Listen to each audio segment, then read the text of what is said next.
여기서 해수면이라는 거는 이제 지구 평균 해수면. 예, 어떤 곳은 해수면이 높아지고 어떤 곳은 해수면이 낮아지고 그러는데 이걸 평균한 지구 평균 해수면을 말하는 건데 지구 평균 해수면 자체가 일정한 게 아니고 이게 점점 올라가고 있다 하는 거는 바닷물의 양이 늘어나거나 바닷물의 수온이 올라가서 열 팽창을 하거나 뭐 이런 거거든요.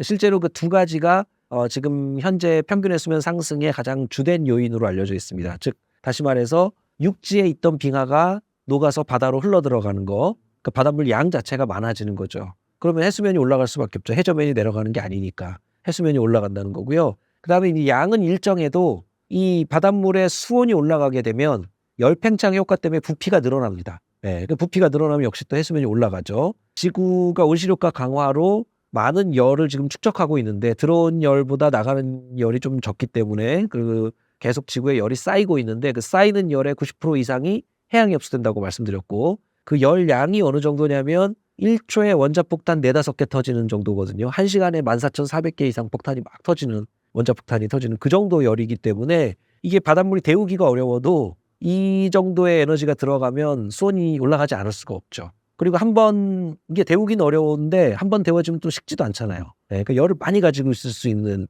그런 것이 이제 바닷물이고 부피도 거대하기 때문에 근데 거기에 열이 자꾸 쌓이면서 수온이 올라가고 있고 그렇게 수온이 올라간다는 거는 부피가 자꾸 늘어나는 열팽창 때문에 부피가 늘어나고 그래서 해수면이 올라가고 있고 지금은 그린란드나 남극 대륙 같은 이런 대륙에 있던 빙하가 부서지고 쪼개지고 해서 바다로 자꾸 흘러들어가서 녹고 그렇게 해서 그 양 자체도 늘어나기 때문에 그럼 빙하 용융에 의한 융빙수 증가로 해수면이 더 올라가고 있죠. 근데 뭐 북극에도 북극해가 이제 바다로 돼 있는데 북극에도 빙하로 덮여 있습니다. 그거는 이제 해빙이라고 바다의 빙하인데 그 해빙도 녹지만 해빙이 녹는다고 해서 해수면이 올라가는 건 아닌데 그건 바다에 있는 빙하이기 때문에 근데 이제 그린란드나 남극 대륙 같이 육지 위에 있던 대륙 위에 있던 빙하가 녹아서 바다로 흘러 들어가게 되면 이건 바닷물 양이 늘어나는 거기 때문에 또 해수면이 올라가죠. 그래서 지금은 그 수온 상승의 열팽창 효과보다도 빙하 용융에 의한 융빙수 효과가 거의 비슷했었는데 융빙수 효과가 최근에는 더 커지고 있습니다.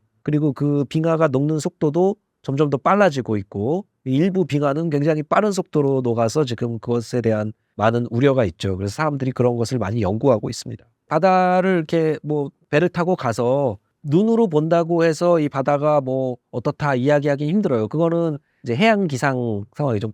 파랑, 파고 뭐 거친 바다, 잔잔한 바다, 망망대해에서 볼 수 있는 건 그 정도고 이제 결빙 해역에 가면 빙하 가까이에서 보면 이제 빙하가 좀 무너져 내리고 뭐 이런 것들은 이제 볼 수도 있지만 그래서 기본적으로 눈으로 볼 수 있는 거는 굉장히 한계가 있습니다. 그리고 제한된 위치에서 떠 있으면서 그 주변 바다만 보는 거니까 바다는 굉장히 넓은데 그렇지만 지구 곳곳의 바다에서 데이터를 수집하고 또 인공위성이라든가 무인 해양 관측 장비 이런 것들을 가지고 수집한 데이터들을 종합적으로 분석을 하다 보면 이제 바다의 환경이 아주 심각하게 변하고 있구나.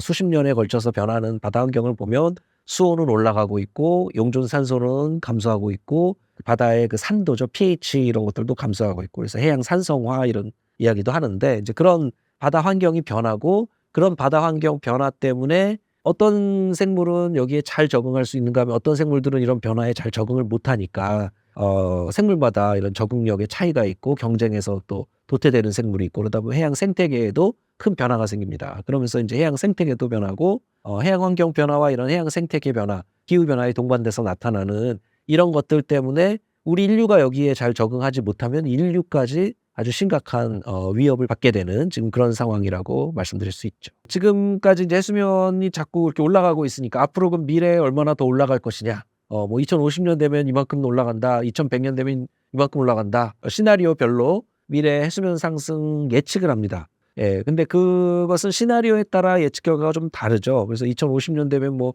20cm 올라갈지 30cm 올라갈지 40cm 올라갈지 평균 해수면이 그거는 시나리오별로 달라지고 그 시나리오라는 거는 우리가 온실가스 배출을 얼마나 빨리 줄여 나가느냐 아니면 지금처럼 계속 늘려 나가느냐 아니면 늘어나는 속도를 좀 둔화시키거나 아니면 반대로 빠르게 줄여서 2050년까지 뭐 탄소 중립에 도달한다거나 이런 시나리오별로 해수면 상승 정도가 완전히 다르게 됩니다. 2100년 되면은 뭐 70cm, 80cm까지도 올라간다. 이거는 이제 그 안 좋은 시나리오. 탄소 배출을 잘 안 줄일 때는 2100년 되면은 뭐 80cm까지도 올라간다. 우리나라 주변 같은 경우 이제 그런 전망도 나오고 있고, 그런데 그거는 이제 우리가 수치 모델링을 통해서 이제 예측을 하는 것인데, 그 모델링에는 모든 역학적인 현상들을 다 모의할 수 있는 건 아니거든요. 예, 그러다 보면은 특히 남극 빙하 중에는 굉장히 빠르게 녹는 빙하들이 있는데, 그게 빠르게 녹다가 보면 갑자기 이게 와르르 무너져 내리는 돌발 붕괴를 할 수 있는 그런 빙하도 있습니다. 이제 그런 가능성들도 있는데, 그 가능성이 그렇게 막 높진 않지만 한 번 그런 일이 생겼을 때 파급은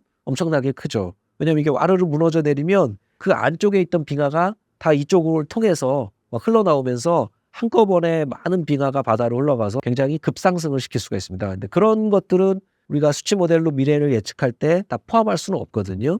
근데 그런 것까지 포함하면 뭐 2100년에 1m, 1.5m 이상 올라갈 수 있는 시나리오도 있습니다. 물론. 그 시나리오에 따라 얼마나 올라갈지는 굉장히 달라진다. 이렇게 보시면 됩니다.